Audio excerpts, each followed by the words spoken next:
जय हिंद। चलिए चलते हैं सेशन 4 पे और जानते हैं राइटिंग स्किल्स के बारे में। और इसमें हम लोग जानेंगे एक और चीज़, वो है पार्ट्स ऑफ स्पीच। क्यों शौक लगाना कि भाई पार्ट्स ऑफ स्पीच इसमें कहाँ से आ गया। इसमें तो आना ही था क्योंकि हम लोग पढ़ रहे हैं कम्युनिकेशन, और कम्युनिकेशन में अगर आप लोग पार्ट्स ऑफ स्पीच का यूज अच्छे से नहीं करेंगे, लैंग्वेज का यूज अच्छे से नहीं करेंगे, तो फिर कम्युनिकेशन अच्छा होने से रहा। तो इसको मैं आज बताने जा रहा हूँ। ये अलग बात है कि तुम लोग कहोगे कि ये भूषण सर का टॉपिक है, अनुराग सर पढ़ा रहे हैं। हाँ, तो क्या करें, पढ़ाना तो है ही, बताना तो है ही। ये अलग बात है कि उनसे बेहतर हम नहीं बता सकते, लेकिन फिर भी चलिए आप लोग को समझाने की कोशिश करते हैं। तो चलिए सबसे पहले हम लोग आगे देखते हैं कि हम लोग इंग्लिश में जब बात करते हैं तो सेंटेंसेस का यूज करते हैं, है ना। सेंटेंस का यूज करके ही हम लोग बात करते हैं, और सेंटेंस बहुत मायने रखता है। क्योंकि अगर सेंटेंस को प्रॉपरली अरेंज करके नहीं बोला गया तो फिर कुछ से कुछ हो जाएगा। जहाँ पे इज लगाना है वहाँ पे आर लगा देंगे, आर लगाना है एम लगा देंगे, यानी कुछ से कुछ अगर हम लोगों ने लगा दिया तो अर्थ का अनर्थ हो जाएगा, है ना। अब जैसे मान लो कि कोई एग्जांपल दिए कि दिस इज ए बॉल, और अगर हम लोग दिस इज ए बॉल लिखे, इसका मतलब क्या हो जाता है कि यह एक गेंद है। और इसी को अगर हम थोड़ा सा उलट फेर कर दे, वर्ड वही रहेगा, बस सेंटेंस सही से अरेंज नहीं करे जो बोलना चाह रहे हैं उसके हिसाब से, और हम लोग अरेंज कर दें इस दिस ए बॉल, तो क्या हो जाता है यहाँ पे, क्या एक गेंद, क्या यह एक गेंद है। तो यहाँ प्रॉब्लम हो जाता है क्या, मीनिंग का। इसीलिए सेंटेंस मायने रखता है किस चीज़ के लिए, तो सेंटेंस को मीनिंगफुल बनाने के लिए वर्ड्स का अरेंजमेंट मायने रखता है। तो अगर अगर हम लोग सही से अरेंज नहीं करेंगे तो उसका जो मीनिंग होगा वो सही सही एक्यूरेटली हम लोग को समझ में नहीं आएगा। तो सेंटेंस क्या होता है, इसको नोट कर ले। सेंटेंस क्या होता है, यहाँ देखिए दिया हुआ है, a sentence is a group of words that communicates A complete thought. यानी सेंटेंस क्या होता है, शब्दों का समूह होता है, ग्रुप ऑफ वर्ड्स होता है, जिससे कंप्लीट थाउट, कंप्लीट मीनिंग निकलता है। तो इसको सेंटेंस कहा जाता है। इसको लिख लीजिए, a sentence is a group of words that communicates a complete thought. Example भी दिया हुआ है, Raju goes to school, Raju school जाता है। A group of words which does not make complete sense is known as phrase. इस चीज को भी नोट कर लीजिए, फ्रेज किसे कहा जाता है। ए ग्रुप ऑफ वर्ड्स, यानी यह भी ग्रुप ऑफ वर्ड्स है सेंटेंस की तरह, विच does not make complete sense, जिसका कोई कंप्लीट सेंस नहीं बनता हो, इसको कहा जाता है फ्रेज। एग्जाम्पल में राजू गोज, राजू जाता है, भाई कहाँ जाता है नहीं पता है। A sentence always begins with a capital letter. आपको पता है ये नियम कि कोई भी सेंटेंस हो उसकी शुरुआत हमेशा किससे होती है, कैपिटल लेटर से होती है, और उसका जो अंत होता है वो किसी न किसी मार्क से होता है। जैसे कोई क्वेश्चन मार्क हो गया, फुल स्टॉप हो गया, एक्सक्लेमेशन मार्क्स हो गया, इस तरीके से। तो यहाँ पे कुछ सेंटेंस दिए गए हैं, 3 सेंटेंस है, उसको थोड़ा बोल बोल के पढ़िए आप लोग।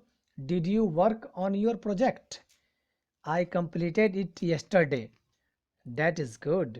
तो यहाँ पर क्या है कि यहाँ आपने 3 सेंटेंस को देखा और उसको पढ़ा भी। अब यहाँ पर देखिए यूजिंग कैपिटल्स, यहाँ मैं आपको एक मंत्र देने जा रहा हूँ, पंडित जी वाला मंत्र नहीं है, ये आईटी का मंत्र है। तो इसमें क्या है मंत्र, वो हम आगे आपको आगे बताएंगे। तो सबसे पहले यहाँ पे देख रहे हैं कि कैपिटल का यूज कहाँ कहाँ करना है। हम लोग जानते हैं कि जितना भी सेंटेंस होता है उसकी शुरुआत कैपिटल लेटर से होती है। क्या और आप आगे का पॉइंट जानते हैं कि और कहाँ कहाँ कैपिटल हम लोग को यूज करना होता है किसी भी वर्ड में। तो आइए बताते हैं आपको। It is easy to know what to capitalise if you remember the words mints. अगर आप लोग ये मिंट्स, कौन क्लोर मिंट वाला नहीं, वो चॉकलेट में जो पुदीना वाला दिया जाता है वो मिंट नहीं, आपको बस वर्ड याद रखना है, MINTS, मिंट्स। अगर ये मंत्र आप लोग याद रख ले, ये मिंट्स नहीं है, ये महामंत्र है, मंत्र है ये। अगर इसको याद रख लेंगे तो पता चल जाएगा आपको कि हम लोग को कैपिटल कहाँ कहाँ यूज करना है। तो इसको समझिए, आखिर ये मिंट्स है क्या, कोई खाने पीने का है क्या, पुदीना है क्या। ऐसे गर्मी आ गया, पुदीना का चटनी लगभग लोग खाना शुरू कर देंगे, तो इसको पुदीना ना समझे, यह मंत्र है, ठीक है। तो मंत्र क्या है, यह एक सिंपल सेट ऑफ रूल्स है। Means is a set of simple rules that help you capitalise words correctly. यानी इसका अगर यूज करें तो हम लोग वर्ड को एकदम करेक्टली कैपिटलाइज कर सकते हैं, यानी जिसको करना चाहिए उसी को कर सकते हैं, बाकी को नहीं करेंगे। Each letter in the word means refers to one capitalisation rule shown in table. तो जितना भी मिनट्स में आप करेक्टर देख रहे हैं, MINTS, सबका अपना अपना एक रूल है, यानी सारे लेटर अपने में एक रूल कंटेन किया हुआ है जिसको हम लोग को समझना है। तो देखिए यहाँ पर अल्फ़ाबेट दिया गया है, व्हाट इट शोज, यानी ये क्या दिखाता है। मिनट्स जो अल्फ़ाबेट है MINTS मिनट्स, ये अल्फ़ाबेट है। और यहाँ पे दिखाता है कि M से क्या होता है, I से क्या होता है, N से क्या होता है, T से क्या होता है और S से क्या होता है। कोई दिक्कत? चलिए शो करते हैं हम लोग इसको। तो M मंथ, M मतलब क्या हुआ, मंथ। M किसको डिनोट करता है, मंथ्स को डिनोट करता है। याद हो गया, M किसको डिनोट करता है, मंथ को। और रूल क्या है, रूल देखिए इसके लिए, capitalise the first letter in all the names of month, यानी जितना भी जनवरी से लेके फरवरी से लेके और दिसंबर तक जितना भी मंथ होगा, सबका नाम का पहला लेटर जो है वो कैपिटल होगा। जैसे एग्जांपल देख लीजिए, I will go to college in capital JUNE June. समझ गए? आगे देखिए, आई यहाँ पे लेटर को इंडिकेट करता है, जैसे आई मतलब मैं। Capitalise the letter I when it use to begin a word, यानी जब आई हम लोग शुरू करते हैं, आई ऐसे कहीं पे भी इंसर्ट किया जाता है, इसको कैपिटल में लिखा जाता है। अगर सिंगल वर्ड हम लोग अगर लिख रहे हैं, सिंगल लेटर लिख रहे हैं, तो क्या कहलाएगा वो उसको कैपिटल में ही लिखना होता है। ऐसे बिगनिंग में अधिकतर इसका हम यूज़ करते हैं। I play tennis with him every day, यानी मैं उनके साथ प्रत्येक दिन टेनिस खेलता हूँ, सानिया मिर्जा के साथ। चलिए, एन मतलब नेम्स, वेरी गुड। एन मतलब नेम्स। अब इसका क्या रूल है, capitalise the first letter in the names of people, places and days. दिनों के नाम, व्यक्ति के नाम या किसी स्थान के नाम से पहले हम लोग कौन सा लेटर यूज करेंगे, कैपिटल लेटर। जैसे दिस ट्यूसडे, किस चीज का नाम है ये, ट्यूसडे दिन का नाम है, तो पहला लेटर क्या हो गया, T, कैपिटल। विद्या कौन, विद्या बालन मान लेते हैं। विद्या में पहला लेटर क्या होगा, कैपिटल होगा। क्यों, आदमी का नाम है। Will be in Rajasthan, are जो है वो क्या हो जाएगा, कैपिटल हो जाएगा। क्यों होगा, क्योंकि ये जगह का नाम है। चलिए, this Tuesday Vidya will be in Rajasthan, यानी इस मंगलवार को विद्या कहाँ रहेगी, राजस्थान में रहेगी। पता नहीं, वहाँ बालू फाकने जाएगी। देखिए यहाँ पर टी मतलब होता है टाइटल्स। टी मतलब टाइटल्स का मतलब क्या हुआ कि जो भी हम लोग लगाते हैं नाम के पहले, उसको हम लोग उपनाम भी बोलते हैं, सैल्यूटेशन बोलते हैं, तो इसको हम लोग कैपिटल देंगे। जैसे capitalise the first letter in the titles used before people's name, जैसे डॉक्टर शाह, यहाँ पे पहला जो है, यहाँ पर हम जो टाइटल लगा रहे हैं वो क्या लगा रहे हैं, डॉक्टर। तो डॉक्टर में डी आर शॉर्टकट हुआ, तो डी क्या हो जाएगा, कैपिटल। आज तक आपने ज़िंदगी में कभी भी स्मॉल देखा है, नहीं देखा है, कोई छोटा सा बच्चा लिख दिया होगा गलती से, अलग बात है। एंड मिस्टर पटेल, मिस्टर यानी एम आर का एम कैपिटल। वर्क टुगेदर, यहाँ ध्यान दीजिए कि नाम है, मिस्टर शाह और मिस्टर पटेल दोनों का नाम का पहला लेटर भी क्या है, कैपिटल है। आगे देखिए, लास्ट है एस, यानी मिनट्स का एस। ये क्या शो करता है, स्टार्टिंग लेटर ऑफ सेंटेंसेस, यानी कोई भी सेंटेंस की शुरुआत करेंगे तो पहला लेटर क्या होना चाहिए, कैपिटल होना चाहिए। Capitalize the first letter in every sentences. For example, the billi ran out of the house, यहाँ पे द से स्टार्ट हो रहा है, तो द का जो पहला लेटर है वो क्या होगा, कैपिटल होगा, टी कैपिटल होगा। कोई दिक्कत, नो दिक्कत।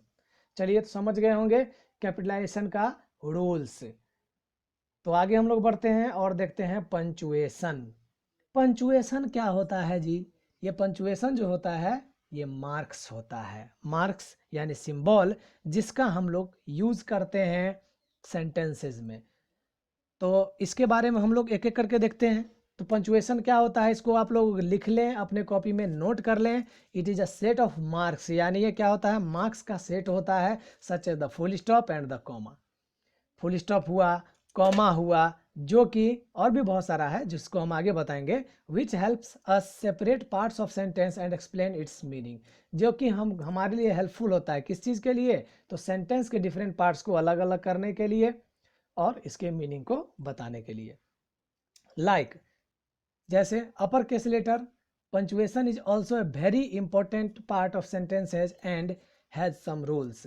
और ध्यान दीजिए, जैसे अपर केस देना जरूरी था सेंटेंस में, जहाँ जरूरी था वहाँ कैपिटल लेटर हम लोग दे रहे थे, अपर केस लेटर दे रहे थे, उसी तरीके से पंचुएशन भी सेंटेंस में मायने रखता है और इसका भी बहुत ज़्यादा वैल्यू होता है। और इसमें भी कुछ रूल्स दिए गए हैं।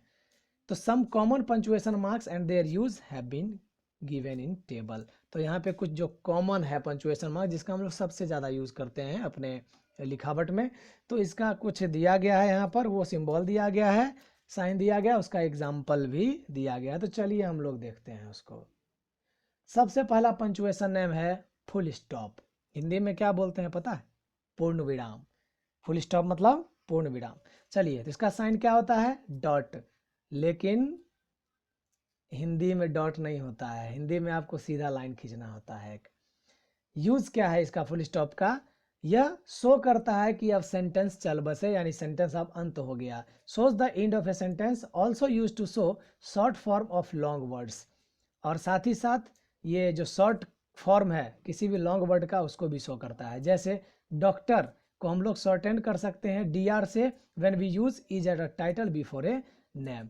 डी लिख के डॉट लगाते हैं ना, याद होगा, जैसे मिस्टर लिख के डॉट लगाते हैं, मैथ्स लिख के डॉट लगाते हैं, तो ये शो करता है किसी भी वर्ड के शॉर्टकट को। तो एग्जांपल देख लीजिए, जैसे दिस इज ए सेंटेंस, यह एक सेंटेंस है, full stop. This is another sentence, ये दूसरा सेंटेंस है। Sanjay is a doctor, Sanjay एक डॉक्टर है, full stop. His patients call him doctor Sanjay. Sanjay भैया ऐसे हमारे कंप्यूटर वाले हैं। चलिए कोई बात नहीं, यहाँ पे डी में डॉट छोड़ रहा है, ये उसकी गलती, अपनी गलती नहीं है, खाली समझने से मतलब रखो। देखो कॉमा, अगला है कॉमा। कॉमा का यूज क्यों होता है? कॉमा का हिंदी मीनिंग जानते हैं आप लोग? अल्प विराम। वो हो गया पूर्ण विराम, ये हो गया अल्प विराम, यानी थोड़ी देर के लिए रुको। ऐसे जानते हो जब हम लोग रीड करते हैं ना, पूर्ण विराम जहाँ होता है तो वहाँ हम लोग रुकते हैं थोड़ा, और जहाँ अल्प विराम होता है वहाँ और थोड़ा सा रुकते हैं। ठीक है, कम देर के लिए रुकते हैं वहाँ पे। तो इसका कहाँ यूज होता है? Sometimes we use a comma to indicate a pause in sentence. जब थोड़ा देर के लिए रुकना होता है तो हम लोग कॉमा का यूज करते हैं। एग्जाम्पल देख लो, after the waiter gave me a menu I ordered food. थोड़ा सा रुके ना, after a waiter gave me a menu I ordered food, यानी थोड़ा देर के लिए रुके, और फुल स्टॉप में थोड़ा और देर के लिए रुकना होता है। दूसरा क्या है, देखिए इसका use, we can also use a comma to separate items when we are listing out more than 2 items in a row. अगर एक ही तरह का बहुत सारा चीज, सिमिलर चीज अगर हम लिख रहे हैं और उसको सेपरेट करना है तो कॉमा का यूज करते हैं। जैसे 1 2 3 4 5 एक ही लाइन में लिखना है तो क्या करते हैं? 1 2 3 4 ऐसे करके लिखते हैं। नाम लिखना है तो उसी तरीके से लिखते हैं, क्या? आयुष विकास पल्लवी सुगंध इस तरीके से हम लोग लिखते हैं। तो यहाँ पर आप क्या देख रहे हैं कि कोई भी वर्ड को सेपरेट करने के लिए कॉमा का यूज करते हैं हम लोग। जैसे I bought apples oranges and grapes, यानी यहाँ पे फलों को हम लोग सेपरेट कर रहे हैं। उसके बाद देखिए क्वेश्चन मार्क्स, यानी क्वेश्चन मार्क्स है। यहाँ पे क्वेश्चन मार्क्स को हिंदी में कहा जाता है प्रश्नवाचक चिन्ह। ठीक है, प्रश्नवाचक चिन्ह है बच्चों। We use a question mark at the end of a question. जब भी किसी प्रश्न का अंत होता है तो उसको हम लोग क्वेश्चन मार्क से डिनोट करते हैं। जैसे what is your name, last में question mark. How old are you, कितने साल के बुढ़े हो तुम, क्वेश्चन मार्क। आगे देखिए एक्सक्लामेशन मार्क्स है यहाँ पर।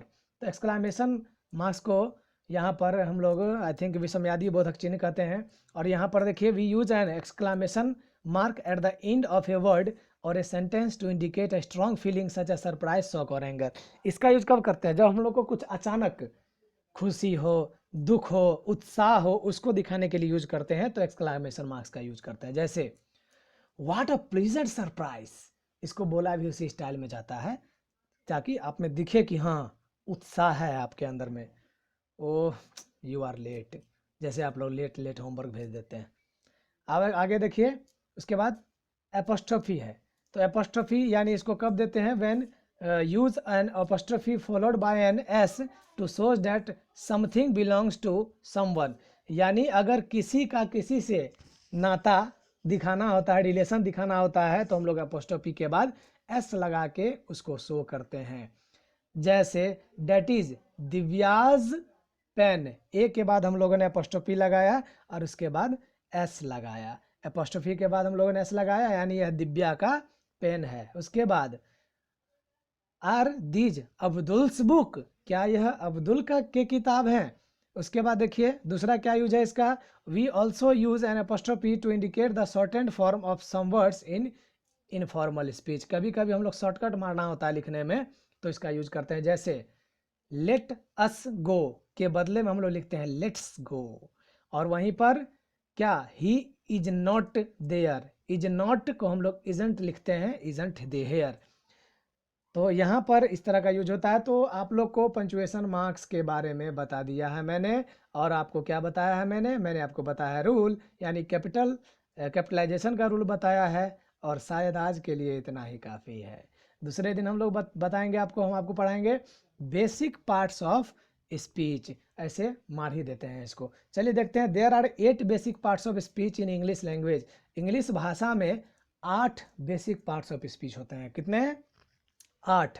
और वो कौन कौन से हैं, याद कर लीजिए। बचपन से पढ़ते हुए आ रहे हैं आप लोग, शुरू से ही आपको पढ़ाया जा रहा है। तो मेरे साथ एक बार बोलते चलेंगे आप लोग, भले अगर बगल में कोई सुने तो सुन के क्या करेगा, पढ़ने से मतलब है। चलो पढ़ो।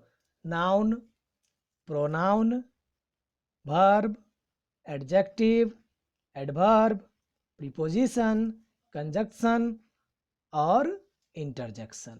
तो ये टोटल 8 है। The part of speech indicates how the word functions in the meanings as well as grammatically within the sentence। यानी आपका जो भी वर्ड है और उसका जो फंक्शन है वो सेंटेंस में कैसा होगा, ग्रामेटिकली कैसा बिहेव करेगा, ये डिपेंड करता है पूरा का पूरा पार्ट्स ऑफ स्पीच पे।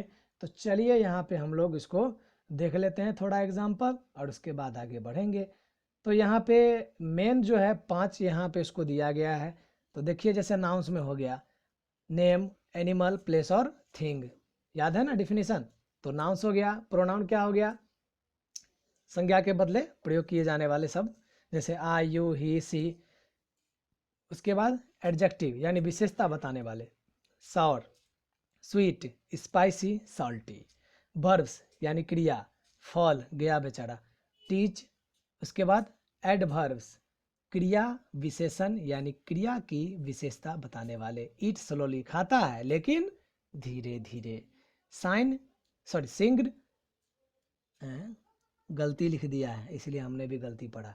चलो, सिंग लाउडली, जोर जोर से गाना, यानी गा तो रहा है लेकिन कैसे, जोर जोर से, ये उसकी विशेषता बताया गया। तो चलिए आज के लिए इतना ही रहने देते हैं। दूसरे दिन हम लोग थोड़ा थोड़ा सबके बारे में पढ़ते चलेंगे, आपको रिवाइज करवाते चलेंगे और एक टेबल देखेंगे जिसमें पार्ट्स ऑफ स्पीच के बारे में बताया गया है। तो कोई दिक्कत, आई थिंक कोई दिक्कत नहीं होनी चाहिए। इसको बढ़िया से बड़ी अच्छे तरीके से सुनेंगे आप लोग, पूरा वीडियो देखेंगे और वीडियो देखने के बाद जो भी प्रॉब्लम होगा आप लोग पूछ सकते हैं। उसके लिए आपको क्लास दिया जाएगा 1 दिन का, वो इंट्रोडक्शन क्लास आपको देंगे। और वो भी कब देंगे बता देंगे, ज़्यादा माथा नहीं खाना है। चलो देखिए यहाँ पर आप लोग क्या करेंगे, इसको अच्छे से लिख लेंगे। और ये जो टेबल हमने आपको बताया कैपिटलाइजिंग ईच वर्ड का, कैपिटलाइजिंग रूल्स का, इसका आप लोग टेबल बना लेंगे। और उसके बाद किसका टेबल बनाएंगे, तो ये जो पंचुएशन मार्क्स दिया गया है इसका यूज का टेबल बना लेंगे। और ये बना के रख लेंगे, याद कर लेंगे इसको, और जब बोला जाएगा तो उसको आप लोग सेंड करेंगे। तो चलिए आज के लिए इतना ही हम लोग एंड करते हैं। अगले दिन से डिटेल्स पढ़ेंगे पार्ट्स ऑफ स्पीच के बारे में। तब तक के लिए इतना ही। आप लोग सदा खुश रहिए, हंसते रहिए, मुस्कुराते रहिए, घर में ठीक से रखिए और अपने सेहत का ख्याल रखिए, लॉकडाउन का पालन कीजिए। Bye bye, have a nice day.